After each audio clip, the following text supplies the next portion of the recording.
Hey gang, what's up? Welcome back here to another edition of Intuitive Angling. Much appreciated you guys making some time out of your day to watch the video. We are going to be talking about how to catch bass on jerkbaits in the wintertime without using a live scope today. I think that a lot of people out there, it's sort of like the last year, live scope and jerkbaits have sort of become synonymous. So I'm going to give you guys some tips on how to do it without live scope. And real quick before we get started, anyone out there interested in booking a on-the-water jerkbait lesson with me this winter, shoot me a private message on my Facebook page, Randy Block, a professional angler, for a non-live scope trip of jerkbait fishing. Okay guys, I'm not gonna, I don't want to spend much time dogging a live scope. You guys know that I think live scope sucks and it's terrible for the sport. Made that very clear in the past. I want to spend more time today telling you guys how to catch bass and finding bass on jerkbaits without live scope. I do want to mention one thing real quick before I get started, to sort of like set the stage for why I'm approaching it like this. Is I want to tell you guys a story that you can relate to as far as this whole topic, what we're talking about here. I had about 30 years ago, I had a chance to take this person fishing that lived in Los Angeles that had never fished before. They didn't even know how to cast, didn't know anything about fishing, and just wanted to go fishing. So we get out there. I was fishing some of the Bella Vista lakes down in Arkansas, tied them on a little 4-inch Texas ray worm, and explained to them what they needed to do and how they needed to fish it and everything. And we're out there fishing about 30 minutes, and they're fishing, and they go, man, something sort of feels funny. It's like, it doesn't feel right. And all of a sudden I looked up and I could see their line moving out. They go, I think I got a bite here. And I said, well, set the hook. So they set the hook, and it's like, I got one. And I can see the rod tip moving. It's like, it's fighting. And it's like, this person is just like loving this fight. And they get it to the boat, and it's about an 11 or 12-inch bass, just a little largemouth. And they go, oh my God, look at that fish. And they get it in here, and they cradle it like a baby, and it's all squirming around. It's like, look at that. It is so beautiful. Look at the eyes and the colors. And, you know, they're touching it gently, the slime, and smelling it. And it's like, this person is just like flipping out catching this fish. Guys, that is what fishing is about. That is fishing, and that's not catching. That's the intrinsic value in fishing. Now, that person out there, if I would have had them on a live scope and say, hey, look, there's a fish swimming right there, cast right there, and they'll cast, I said, no, not right there, cast right there, there's that fish that's swimming, and we're looking at the live scopes like, they got it, set the hook. That's not the same thing. That diminishes the value of that experience. When that person was fishing out there and they had no clue what was in front of them, and all of a sudden that line ticks and comes alive, that is the magic and the mystery behind fishing. And a lot of people, the pros, all you pros and you YouTubers that dog me on this, that is the thing that you can't comprehend. You can't comprehend it, just like some people can't comprehend that it's a bad thing to bulldoze down an acre tract of 200-year-old oak trees to put in a stupid gas station. It's the same inability to see that. So I just wanted to lay that out there real quick. Okay, let's get into how to catch them without a live scope.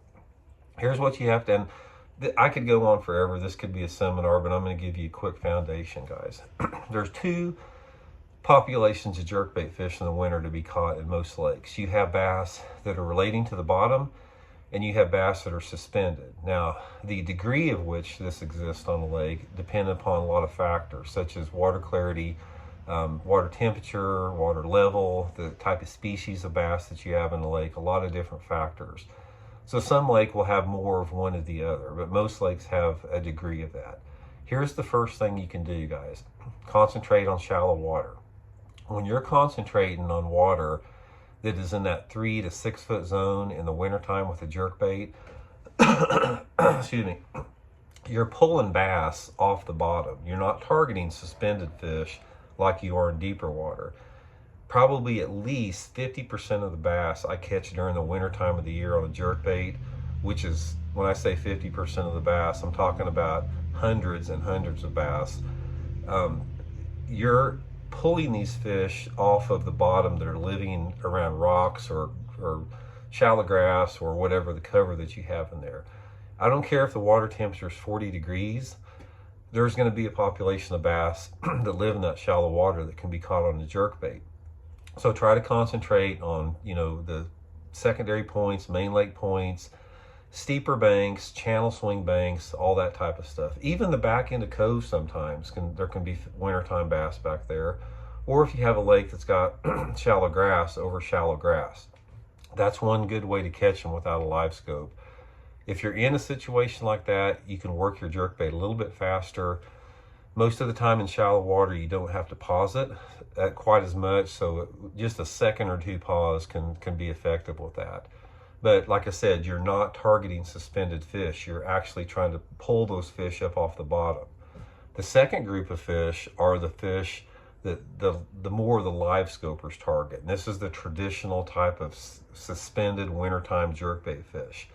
These are the fish that suspend at various depth ranges, depending upon the water clarity. Most of the time they're anywhere between 5 to 15 foot down, usually off the ends and sides of points.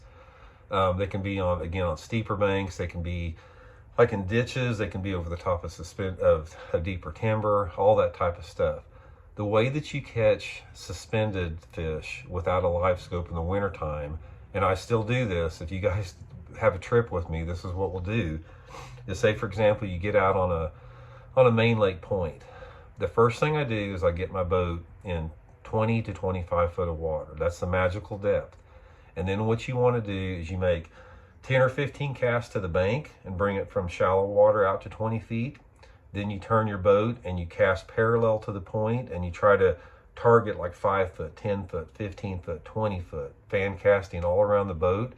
Then you turn your boat around, cast out in the middle of the lake into 40, 50 foot of water and bring your jerkbait up shallower. So you're targeting 360 degrees around the boat. So effectively, you're going to be targeting the same area that the people with the live scope are, with the exception you're not going to be able to see the fish. And you don't want to see the fish, guys. That's the whole point of it. You want to have that mystery remain. You don't really know what's out there. Now, you can graph around with like your 2D sonar, and you can get an indication of how, if there's much bait out there or if there's any activity. But ultimately, you do not want to know it. You don't want to know what's out there, the same way that you don't want to know what's in that box that's underneath the Christmas tree on Christmas morning. It's not any fun if you look at that box over there and you know what's inside of it. So that's the whole concept of not using live scope, is you have that mystery remain in there. That is powerful. Do not discount that. And that's what I'm trying to make here. So the point of which, guys, is just that's how you need to do it. I mean, just go out there, you know, concentrate on a combination of suspended fish and bottom fish, and you can still catch a lot of fish on jerkbaits. If anyone out there that goes on an on-the-water lesson with me, I discourage live scope. We still go out there and we still whack them without live scope. It's just, it can be done. Just don't feel like you've got to get out there and turn that live scope on and chase a little pod of wolf pack of fish out in the middle of the lake and toss a jerkbait on it, because you don't have to do that. So anyway, I hope that makes some sense, guys. Much appreciated you guys watching the video. If you hadn't had a chance, please hit that subscribe button. We'll be back soon. See you.